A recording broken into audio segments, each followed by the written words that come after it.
दोस्तों एक काफी बड़ा यहाँ पे खबर निकल के आ रहा है। इंडिया का जो जीडीपी ग्रोथ रेट है, यहाँ पे मैं बात कर रहा हूँ यहाँ पे नॉमिनल जीडीपी का यानी रियल जीडीपी का, जो कि फाइनेंशियल ईयर 2023 से लेकर 2024 में जो यहाँ पे ग्रोथ है इसका ये रहा है 8.2%। जी हाँ दोस्तों, मैं आपको बता दूँ कोई भी जो एनालिस्ट था ये इतना ज़्यादा जीडीपी ग्रोथ के बारे में बातचीत नहीं कर रहे थे। ये वो लोग बोल रहे थे कि इंडिया का जीडीपी जो है वो 6-7% के आसपास ग्रो करेगा, लेकिन यहाँ पे इंडियन इकोनॉमी ने सभी चीज़ को बीट कर दिया है, 8.2% का ग्रोथ रेट हासिल किया है। मैं आपको बता दूं अगर कंपटीशन में देखा जाए तो चाइना का इकोनॉमी ग्रोथ जो है इसी वर्ष फाइनेंशियल ईयर 2023 से लेकर 2024 में सिर्फ और सिर्फ 5.2% से ग्रोथ किया है। वहीं पे पाकिस्तान का सिर्फ 1.3% ग्रोथ किया है। और यहाँ पे मैं आपको बता दूं यूएस ने सिर्फ और सिर्फ यहाँ पे 1.6% का जीडीपी ग्रोथ दिखाया। और मैं आपको बता दूं जापान ने यहाँ पे कोई ग्रोथ नहीं किया है, जापान का जीडीपी निगेटिव में गया है। वहीं पे जर्मनी का ग्रोथ रेट 0.7% रहा है।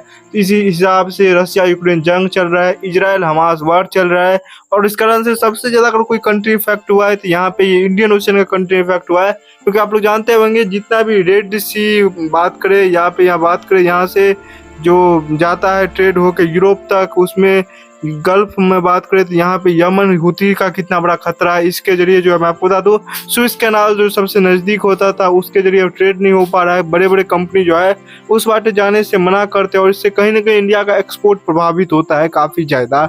और यकीनन दोस्तों आज के समय में इतना ज़्यादा जीडीपी ग्रोथ रेट हासिल करना भी काफ़ी बड़ी बात माना जाता है। और इस हिसाब से ग्रो करते हैं अगले साल हम जो है वो बेहद ही आसानी से जापान को पीछे छोड़ देंगे और उसका नेक्स्ट ईयर 2026 तक आराम से जर्मनी को भी पीछे छोड़ सकते हैं।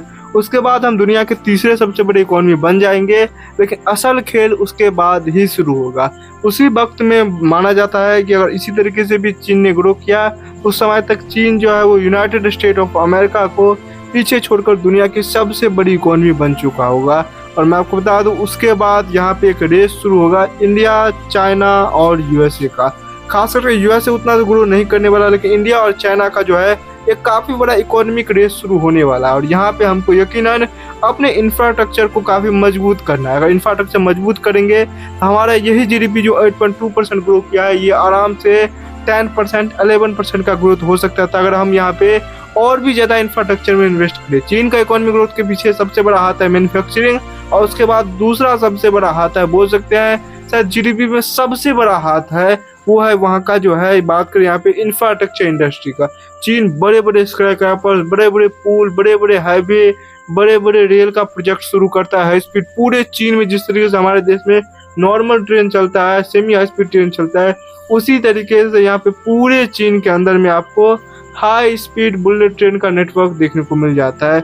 और यकीन कीजिए दोस्तों इस तरीके के बड़े बड़े प्रोजेक्ट से किसी भी देश में बड़े बड़े डेवलपमेंट देखने को मिलता है। अगर आप किसी भी शहर, छोटे से शहर में अगर आप मेट्रो चला दें तो वहाँ का ग्रोथ काफ़ी ज़्यादा देखा जाता है। चीन में कई सारे ऐसे जगह होता था जहाँ पे कुछ नहीं होता था, चीन की सरकार वहाँ पे हाई स्पीड ट्रेन का स्टेशन बना देता था और वहाँ पे एक मेट्रो लाइन बना देता था, बेसिक इंफ्रास्ट्रक्चर तैयार कर देते थे, रोड रेल ये सब। और उसके बाद देखा जाता था कि 5 से 7 साल में ही वहाँ पे काफ़ी सारे लोग आके रहने लगे हैं और इससे काफ़ी अच्छे तरीके से डेवलपमेंट हो पाता है। और हम सबको भी यही जो है रूल को फॉलो करना है अपना जीडीपी ग्रोथ रेट को और बढ़ाने के लिए। इंडिया का जो अभी के समय में करंट इकोनॉमिक साइज है वो $4 ट्रिलियन के आसपास है, लेकिन मैं मानता हूँ यहाँ पे हमारा जो पॉपुलेशन है वो 1.4 बिलियन के समथिंग है आज के समय में।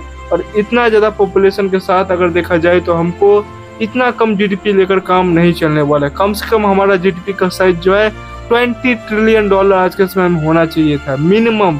वैसे अगर हमको एक डेवलप्ड कंट्री बना है, जिस तरीके से आप देख सकते हैं ब्रिटेन है, चाहे जर्मनी है, चाहे फ्रांस है, तो हमारा यही जीडीपी कम से कम जो है $70 to 80 ट्रिलियन होना चाहिए कम से कम, तब हम एक अच्छे खासे डेवलप कंट्री हो पाती है।